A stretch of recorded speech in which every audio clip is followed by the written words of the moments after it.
नमस्कार दोस्तों, आप सब कैसे हैं। आई होप, मुझे आशा है कि आप सब अच्छे होंगे और मैं ये कामना भी करता हूँ। तो दोस्तों आइए हम लोग अपना टॉपिक चालू करते हैं, बेसिस एनाटॉमिकल टर्मिनोलॉजी। देखिए दोस्तों, हमने इसको हिंदी इंग्लिश दोनों शब्दों में समझा है इस वजह से कि ताकि यूपी बोर्ड और सीबीएसई बोर्ड दोनों बच्चों को समझ में आए। तो हमको पहले ये देख लेते हैं हमको पढ़ना क्या क्या है। तो हमको पढ़ना ये है बेसिस एनाटॉमिकल टर्मिनोलॉजी।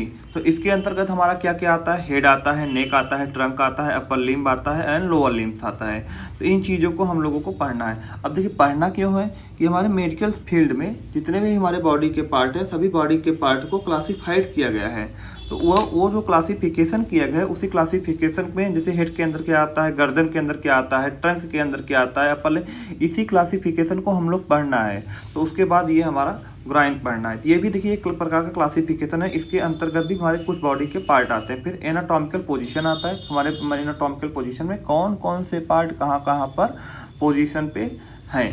उसके बाद हमारा ये आता है। फिर देखिए टर्न्स आता है। फिर इसमें सुपीरियर, इंटरफीरियर यानी मध्य भाग, अग्रभाग, इन सब चीज़ों को पढ़ना है। तो फिर दोस्तों उसके बाद हमारा ये देखिए, उसके बाद ये पढ़ना है हमको, प्लेन ऑफ द बॉडी पढ़ना है, बॉडी कैविटी पढ़ना है। तो इसके अंतर्गत क्या क्या आते हैं, इसमें क्या क्या पार्ट हमारे क्लासिफाइड किए गए हैं, कैसे कैसे किए गए, आइए हम लोग उसको पढ़ते हैं। घबराना नहीं है क्योंकि मैंने दोनों लैंग्वेज में लिखा हुआ है और एकदम भाषा में एकदम निचले स्तर से समझा रहे हैं ताकि आप लोगों को अच्छे से समझ में आए। तो पहला हम ये चालू करते हैं, बेसिस एनाटॉमिकल एंड टर्मिनोलॉजी। तो ये हमारा शब्द क्या कह रहा है, पहले इस शब्द को समझने की हम लोग कोशिश करते हैं। तो इसमें क्या रहा है, हमारे बेसिस यानी बेसिस में हमारे एनाटॉमिकल यानी एनाटॉमिकल में क्या क्या वर्ड, क्या क्या चीज़ डिवाइडेड किए गए हमारे बॉडी पार्ट्स को। तो हमारा ये कहा जा रहा है, the human body part is divided into several major relation that can be identified externally. यानी हमारे मानव शरीर में कई प्रमुख क्षेत्रों में विभाजित है जिन्हें हम बाहरी रूप से पहचाना जा सकता है। तो उसमें वही बताया गया है, बाहरी रूप से पहचाना जा सकता है। तो इसमें आता क्या क्या है बाहरी रूप में। तो देखिए बाहरी रूप में हमारा क्या क्या आता है। तो the principal region and are the head, neck, trunk यानी गर्दन, upper limb and lower limbs. तो देखिए मैंने अभी आपको बताया ना, ये देखिए ये सब पार्ट्स हैं। तो इन सब पार्ट्स को ही हम लोग स्टडी करेंगे। तो यही हमारा बेसिस प्रिंसिपल है। तो प्रिंसिपल में हमारा पहला वाला हम टॉपिक को चालू करते हैं, द हेड। तो देखिए दोस्तों, सबसे पहले हम इस चीज़ को समझते हैं कि हमने पहला पार्ट क्या आपको बताया था, हेड यानी हेड देखिए ये है। इसके अंतर्गत क्या क्या पार्ट आते हैं। फिर हमने नेक यानी गर्दन बताया था। तो देखिए गर्दन के अंतर्गत क्या क्या आते हैं। फिर ट्रंक यानी देखिए ट्रंक के अंतर्गत हमारे क्या क्या आते हैं। फिर ईच अपर लिम्ब के अंदर क्या क्या आते हैं। फिर देखिए अपर लिम्स, आर्म्स आते हैं, हैंड्स आते हैं, फिर फोर आर्म्स आते हैं, ये अपर लिम्स। फिर लोअर लिम्स यानी इसका ये भी नाम है। फिर लोअर लिम्स के अंतर्गत क्या क्या आते हैं। तो पहला वाला हम चालू करते हैं हेड के बारे में। तो हेड में क्या हमारा बताया गया है, the head consist of the skull and face. यानी हमारा सिर जो होता है वो खोपड़ी, जिसमें हमारा स्कल को हम लोग क्या कहते हैं, खोपड़ी भी कहते हैं। The head consist of the skull and face यानी सिर के अंतर्गत हमारा खोपड़ी और चेहरा शामिल होता है। देखिए ये वाला पार्ट जिसमें हमारा स्कल क्या करता है, the skull enclose and protect of the brain. यानी यारा हमारा स्कल जो होता है, हमारी जो खोपड़ी होती है, हमारे प्रोटेक्ट करती है किसको, हमारे ब्रेन को प्रोटेक्ट करती है, क्योंकि हमारा ब्रेन बहुत नाजुक होता है। तो फिर ये हो गया। फिर दूसरे वाले में क्या कहा जा रहा है, देखिए आप लोग, the face is a front protect and head that include eyes, nose, mouth. यानी इसके अंदर फेस के अंतर्गत क्या क्या आता है। इसके अंतर्गत हमारा देखिए ना, इसमें अभी छोटा है, आईज आ गया, नोज आ गया, माउथ आ गया। तो इसके अंतर्गत ये सब चीज़ें हमारा आती हैं। तो ये सब देखिए हो गया ना। तो ये सब हमारे फेस के अंतर्गत आती हैं। तो पहला वाला हमारा हमने जो आपको बताया था, ये देखिए पहला वाला हमारा ये हो गया, हेड वाला ख़त्म हो गया।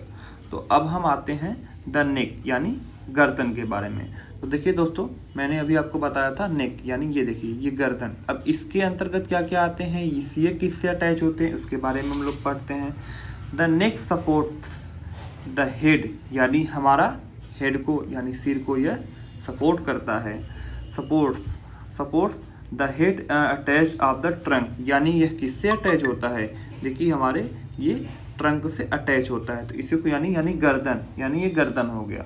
तो तो देखिए हमारा गर्दन वाला बहुत छोटा था, गर्दन वाला भी हमारा ये ख़त्म हो गया। तो अब हम तीसरा आता है द ट्रंक। हमारा ट्रंक क्या कर रहा है, the trunk consist of the chest abdominal, यानी ये देखिए हमारा ट्रंक कहाँ पे है, ट्रंक के अंदर क्या कहते हैं, चेस्ट आता है, एब्डोमिनल आता है, तो यानी ये हमारे पेट, यानी ये पेट वाले भाग पे है। तो उसमें वही कह रहा है ना, the trunk consist of the chest, यानी चेस्ट, एब्डोमिनल एंड पेल्विस, यानी ये सब पार्ट जो हैं ये सब पार्ट्स हमारे ट्रंक के अंतर्गत आते हैं। तो देखिए हमने दोस्तों यहाँ पे आपको ये बताया, इसके अंतर्गत क्या आता है, इसके अंतर्गत क्या आता है, ट्रंक के अंतर्गत क्या आता है, ट्रंक के अंतर्गत हमारे देखिए थोरैक्स आता है, एब्डोम, ये सब हमारे ट्रंक के अंतर्गत आते हैं। तो उसके बाद फिर अब हम ये कौन सा पार्ट चालू करेंगे, ईच अपर लिम्ब, यानी अब अपर लिम्स में देख लीजिएगा आप लोग, आर्म्स आते हैं, हैंड्स आते हैं, ये सब चीज़ें जो भी हैं ये सब हमारे अपर लिम्स में आते हैं। वही चीज़ यहाँ पे समझाया गया है। तो देखिए समझाया क्या क्या है, each upper limb, the upper limbs is a movable and functional part, यानी मूवेबल मतलब गतिशील, तो इसमें क्या क्या है, और फंक्शनल मतलब क्रियाशील।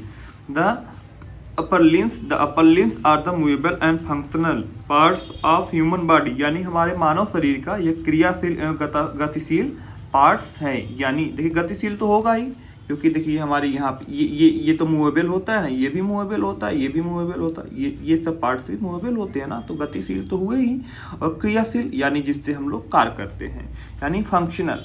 तो फंक्शनल इसकी सहायता से क्या क्या करते हैं, परफॉर्मिंग वेरियस एंड जैसे लिफ्टिंग करते हैं, होल्डिंग करते हैं, राइटिंग करते हैं। राइटिंग मतलब जैसे हम अभी कर रहे हैं, तो इसी पार्ट को है। तो उसमें कहा क्या गया है, ऊपरी अंग यानी मानव शरीर का वह एक गतिशील और क्रियाशील भाग है जो उठाने, पकड़ने, लिखने और ढकेलने जैसे विभिन्न कार्यों में मदद करता है। इसी को हम लोग क्या कहते हैं, ईच अपर लिम्स कहते हैं। दोस्तों देखिए अब हमारा अपर लिम्स खत्म हो गया, अब हमारा क्या है, लोअर लिम्स, यानी निचला भाग।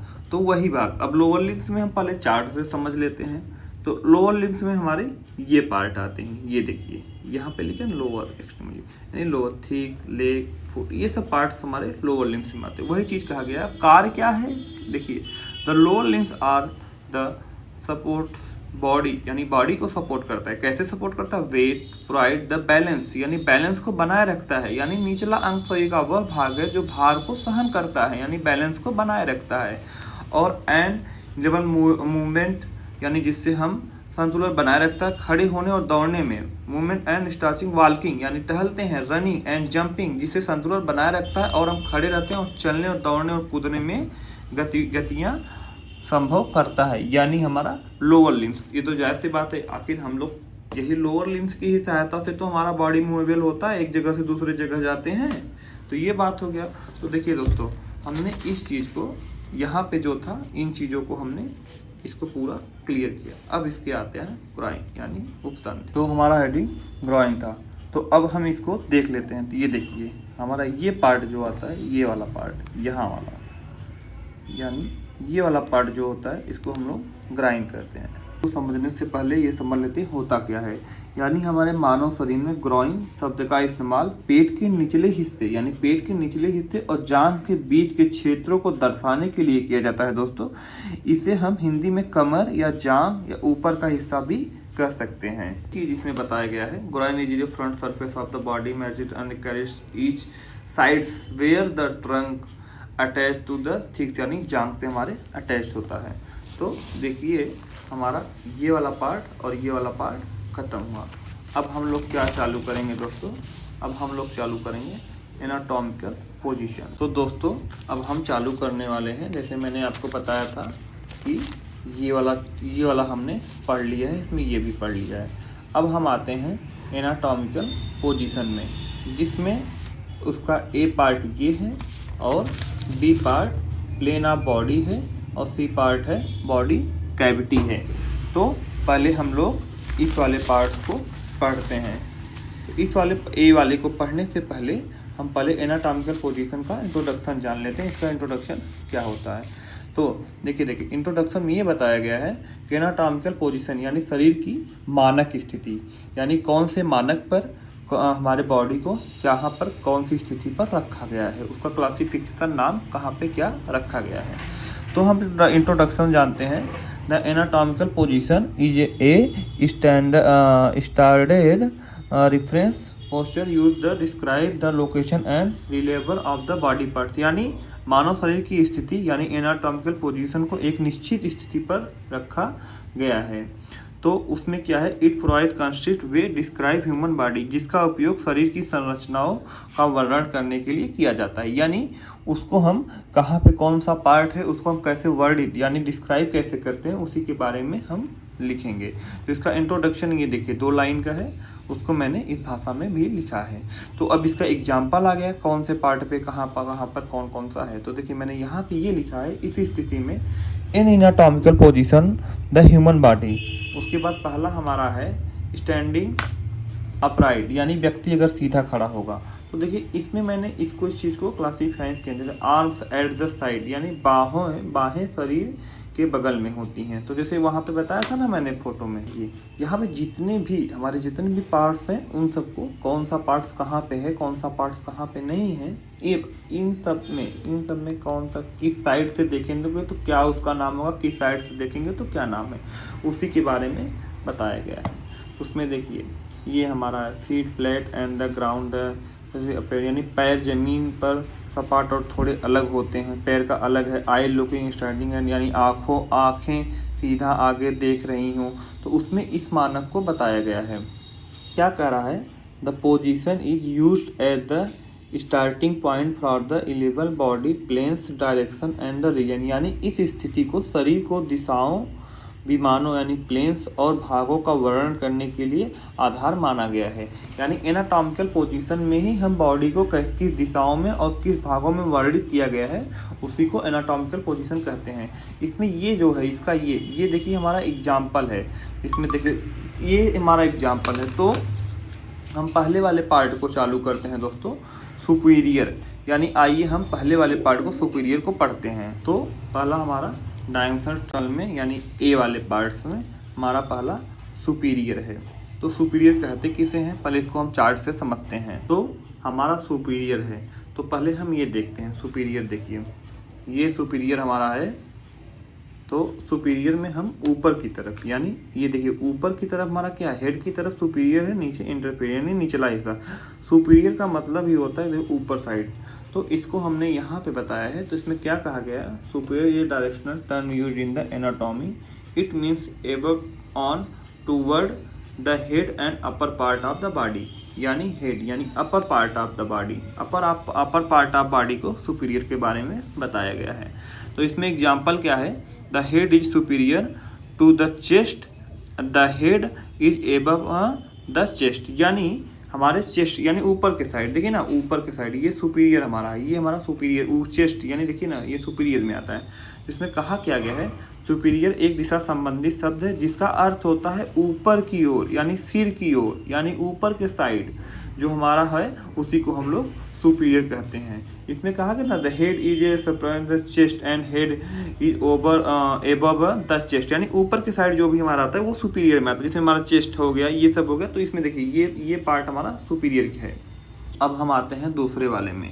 तो दूसरा वाला हमारा देखिए ये वाला है, यानी शरीर का निचला हिस्सा। इसमें लिखा गया है निचला, यानी inferior is a directional term use of anatomy. हमने बताया ना कि ये हमारा एनाटॉमी में ही यूज होता है। तो इसका मीन्स क्या होता है, it means below on toward the feet and on lower part of the body. इसका अर्थ यह होगा शरीर के निचले हिस्से पर पैरों की ओर नीचे, यानी शरीर के निचले हिस्से को जो हमारा है वो हमारा इंटरफीरियर आता है। इसमें आता क्या, ये स्टमक से आता है। स्टमक से जितने भी नीचे आ गए, the stomach inferior to the hearts, the stomach is below the hearts, यानी इन्फीरियर एक दिशा संबंधित शब्द है जिसका अर्थ होता है नीचे की ओर यानी पैरों की ओर। उदाहरण हृदय से नीचे, यानी हमारे हार्ट से नीचे की तरफ। तो देख रहे हैं ना, तो यहाँ से यहाँ हार्ट, यहाँ से जितने भी पार्ट्स, यहाँ पे जितने भी पार्ट हमारे इन्फीरियर यानी नीचे की तरफ, जो हम नीचे की तरफ जा रहे हैं समझिए उसको हम इन्फीरियर कहते हैं। ऊपर की तरफ जाएंगे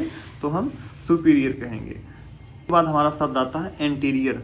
तो देखिए एंटीरियर क्या होता है, हमारे बॉडी के सामने वाला भाग। ये हमारा बॉडी है, बॉडी के सामने यानी एंटीरियर व्यू, यानी जब हम फ्रंट से देखते हैं अपने बॉडी को तो ये हमारा जो एंटीरियर व्यू आता है उसी को हम लोग एंटीरियर कहते हैं। तो एंटीरियर को आइए हम लोग समझते हैं। इसका मतलब क्या होता है, अग्र या सामने की ओर।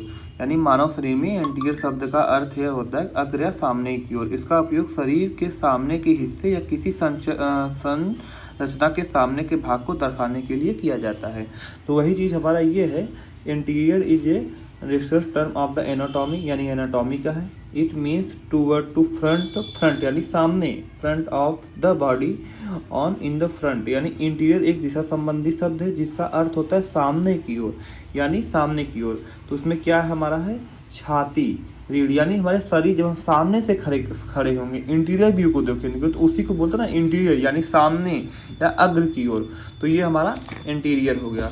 तो देखिए दोस्तों, हमने ये हमारा तीसरा टॉपिक भी क्लियर हो गया। अब हमारा ये वाला स्टार्ट करेंगे। इसको पढ़ने से पहले हम इसके इंट्रोडक्शन को जान लेते हैं। यानी मध्य तरी यानी मीडियल शब्द का हिंदी अर्थ यह होता है मध्य, मध्यावर्ती। इसका उपयोग किसी संरचना के मध्य केंद्र की ओर स्थित को दर्शाने के लिए किया जाता है। उदाहरण के लिए मिडिल, यानी दोस्तों हमारा मिडिल, ये देखिए बीच का, यानी मिडिल मतलब मध्यस्थ भाग, यानी इस दाएं और बाएं पार्ट को जो डिवाइड कर दे, यानी उसी को हम मिडिल कहते हैं। तो उसी के बारे में कहा गया है, the middle is a imaginary line that divided the body into left, यानी दाएं भाग को, राइट यानी बाएं भाग को, हेव्स यानी मध्य रेखा। इसको हम लोग क्या करते हैं, मध्यस्थ। मध्य रेखा एक काल्पनिक रेखा है जो शरीर को बाएं और दाएं भागों में बांटती है। जो संरचना इस रेखा के पास होती है उसे हम मिडिल यानी मध्यस्थ कहते हैं। देखिए उसी बात को हमने इंग्लिश में भी लिखा है, हिंदी में भी लिखा है, the middle is a line date the divided मतलब अलग अलग करना। ये देखिए ना, ये देखिए डिवाइडेड यानी divided the body into left and right Havells, यानी दोनों पार्ट को अलग अलग कर दे। तो देखिए दोस्तों, हमारा ये मिडिल भी ख़त्म हो गया। तो आइए अब हम पाँचवें को स्टार्ट करते हैं। यानी देखिए ये हमारा ये मीडियल था, जिसको मैंने बताया इससे जो दूर जा रहा है, यानी देखिए ना ये लेटरल, यानी इससे जो दूर जा रहा है उसी को हम लेटरल कहते हैं। मिडिल यानी मध्यस्थ रेखा के जो थोड़ा सा दूर जा रहा है, तो उसी चीज़ को हम लोग यहाँ पे बताए हैं लेटरल। यानी lateral is a anatomical directional term the refers to a position away from a middle of the body, यानी मध्यस्थ, यानी इससे जो थोड़ा सा दूर है, यहाँ पे है, यहाँ पे, इससे यहाँ के नज़दीक जो भी है इससे। तो इसमें कहा क्या जा रहा है, the middle and the imaginary line divided, यानी ये लाइन देखिए इससे जो डिवाइडेड यानी अलग हुआ है, divided in the body left and right, यानी लेफ्ट में भी हो सकता है राइट में भी हो सकता है, left and right Havells. The structure located further from this line, यानी इस line, this line set to lateral and it's the opposition of the middle, यानी इसके कहने का अर्थ यह है, यह एक शारीरिक दिशा शब्द है जो शरीर की मध्य यानी मध्य जो मैंने मिडिल बताया था, मध्य रेखा यानी मिडिल लाइन से दूर स्थित भाग को दर्शाता है। यह स्थित होती है जो शरीर के बाहरी किनारे की ओर होती है। यह शब्द मिडिल यानी मध्यस्थ के विपरीत होती है, यानी इस लाइन की विपरीत, यानी यहाँ भी हो सकती है, यहाँ भी हो सकती है, इसके विपरीत होती है, उसको हम लेटर कहते हैं। अब हम लोग आते हैं इंटरमीडिएट के ऊपर। इंटरमीडिएट पढ़ने से पहले इसके हम इंट्रोडक्शन को जानते हैं। इंटरमीडिएट का अर्थ होता है मध्यवर्ती या बीच का होता है, जो यह दो चीज़ों के बीच की स्थिति या अवस्था को दर्शाता है, जैसे मध्यवर्ती, माध्यमिक, बीच का। इसी के बारे में हम इंटरमीडिएट। अब आइए हम इसको स्ट्रक्चर से पहले समझते हैं। हमारे बॉडी का जो बीच वाला पार्ट, तो ये आप देखिए, ये यहाँ पर हमारे बॉडी की ये यानी ये जो मध्य वाला जो बीच वाला पार्ट है उसी को हम लोग इंटरमीडिएट कहते हैं, यानी बिटवीन टू स्ट्रक्चर, शरीर के मध्य भाग को हम लोग इंटरमीडिएट कहते हैं। तो देखिए दोस्तों, हमारा ये इंटरमीडिएट भी खत्म हो गया। आइए हम सातवें पे आते हैं। एक्सीलेटर मतलब ये हो गया, जैसे हमारा ये हाथ हो गया, ये साइड, ये पैर वाला, ये एक साइड के जो भी पार्ट्स हैं, यहाँ का एक साइड के जो भी पार्ट्स हैं, तो उसको हम लोग एक्सीलेटर कहते हैं। उसमें लिखा गया है ऑन द सेम साइड, यानी सेम साइड यानी एक ही same side of the body as another structure. किसी भी स्ट्रक्चर में सेम साइड बॉडी के जो भी स्ट्रक्चर हमारे यहाँ पे आते हैं उसी को हम लोग कहते हैं एक्सीलेटर। ये हमारा एक्सीलेटर भी खत्म हो। अब हो गया हमारा कंट्रोल, ये वाला, ये अब इसको हम लोग चालू करते हैं, यानी प्रतिपक्षी। अर्थ ये है जैसे इसमें हमारा ये लेफ्ट हैंड ये वाला है, तो यहाँ पे राइट पे यहाँ से पार्ट के यहाँ पे पार्ट यहाँ, मतलब इसके ठीक विपरीत यानी अपोजिट। तो उसमें क्या है, on the opposite side of the body from a another structure, यानी प्रतिपक्षी उसके विपरीत जो भी हमारा ये आता है। तो हमारा यहाँ पर भी ये खत्म हो गया। अब हमारा प्रॉक्सिमल यानी ये वाला टॉपिक चालू हुआ है दोस्तों। यानी देखिए प्रॉक्सिमल यानी जहाँ से हमारे बॉडी पार्ट शुरू होते हैं। तो देखिए ये है ना हमारा पार्ट, ये यहाँ से शुरू हो रहे हैं, इसको प्रॉक्सिमल कहेंगे, और यहाँ नीचे से शुरू होंगे तो डिस्टल। तो इसी को हम प्रॉक्सिमल, या तो आइए हम इसके इंट्रोडक्शन में जानते हैं, यानी इसके परिचय में।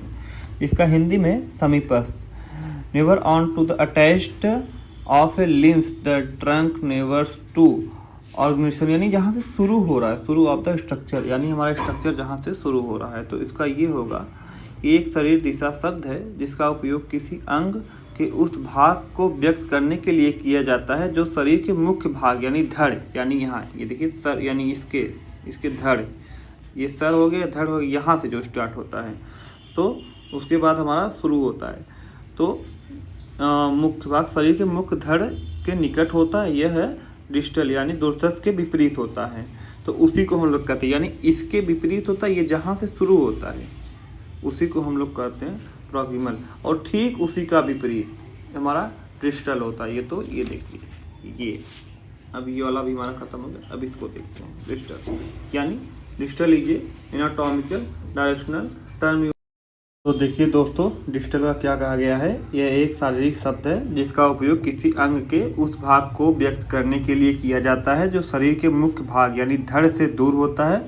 यह प्रॉक्सिमल यानी निकटस्थ के विपरीत होता है। देखिए ये हमारा है ना, जैसे ये देखिए डिस्टल यानी निचला, ये देखिए डिस्टल यहाँ पर हुआ और फिर यहाँ पर, यानी अंत छोर वाला भाग जो कहता है उसी को हम लोग डिस्टल कहते हैं। तो इसका इंट्रोडक्शन भी हमने लिखा हुआ है, देखिए लिखा गया है, distal is an anatomical direction term used to distal structure that the further point organ and attach limbs body trunk is opposite proximal. Opposite proximal मतलब कि ये इसके प्रॉक्सिमल के ठीक जो उल्टा है उसी को डिस्टल कहते हैं। अब देखिए दोस्तों, हमारा यहाँ तक भी खत्म हो गया। अब ये लास्ट वाला आ रहा है, देखिए हमारा सुपरफिशियल यानी toward on the surface of the body. इसका अर्थ यह होता है कि मानव शरीर के ऊपरी अंगों में सिर, गर्दन, कंधे, बाहें, हाथ और छाती शामिल है, यानी जो ऊपरी सतह पर है। तो वही देखिए बताया गया, surface reference sometime that the locked on the near surface, यानी जो सरफेस पे है। तो इसके नाम से ही आप समझ रहे होंगे, इसका अर्थ होता है सतही या ऊपरी हो, न कि गहराई में हो, यानी ऊपर के साइड जो हो। यह शारीरिक रचना, व्यवहार या ज्ञान आदि में उपयोग होता है, यानी जो हमारे सरफेस पे है। तो देखिए दोस्तों, हमारा ये वाला भी खत्म हो गया। तो अब नया वाला बी वाला हम लोग चालू करेंगे दोस्तों, प्लेन ऑफ बॉडी। तो हम प्लेन ऑफ बॉडी को पढ़ेंगे। तो पहला वाला हमारा टॉपिक क्या है, ऊर्ध्वाधर तल यानी सैगिटाल प्लेन।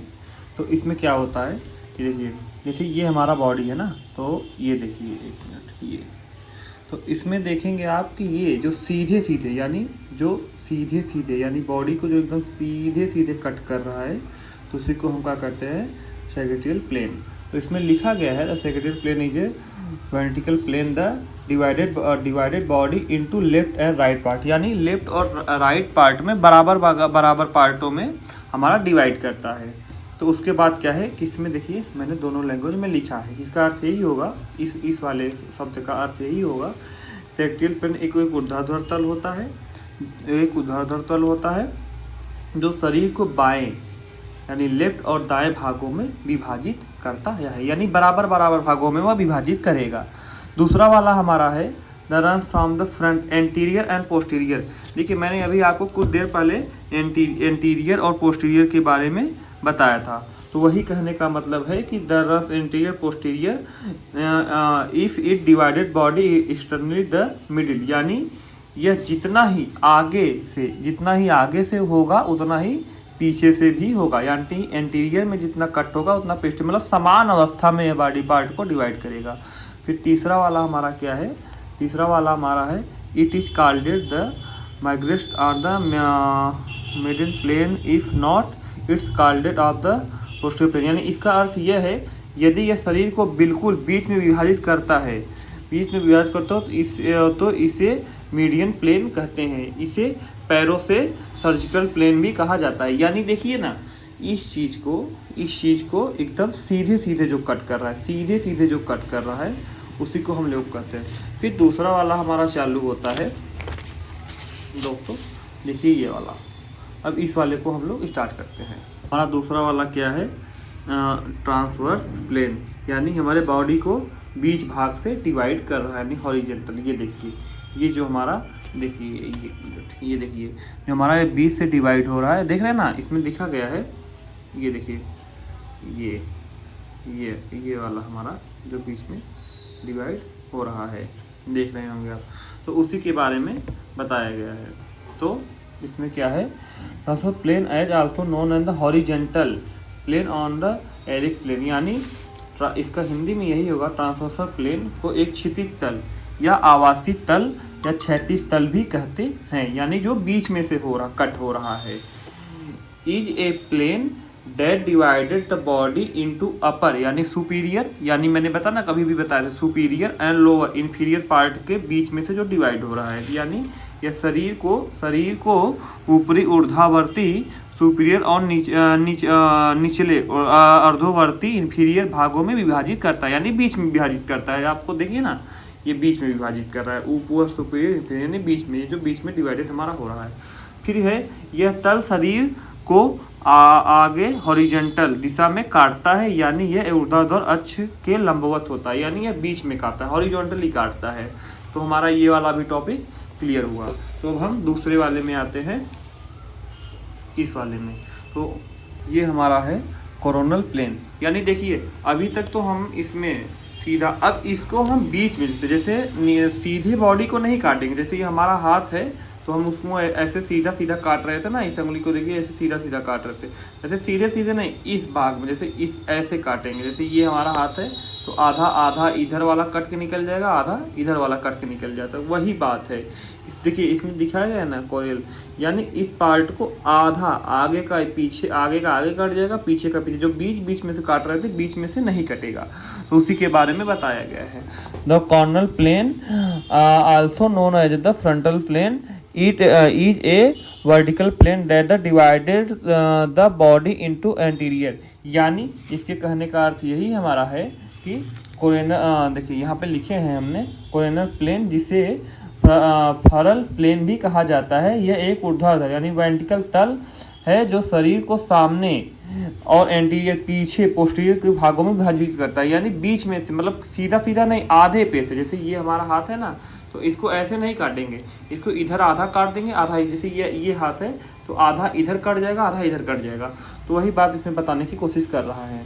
तो उसके बाद ये है, it run side to side, side to side मतलब जैसे बीच में नहीं, बगल बगल, side to side the represent on the plane, यानी इसके कहने का मतलब है कि यह तल दाएं से बाएं साइड टू साइड दिशा में चलता है और सेजिटेरियल प्लेन के लंबवत होता है। ये भी हमारा क्लियर हो गया।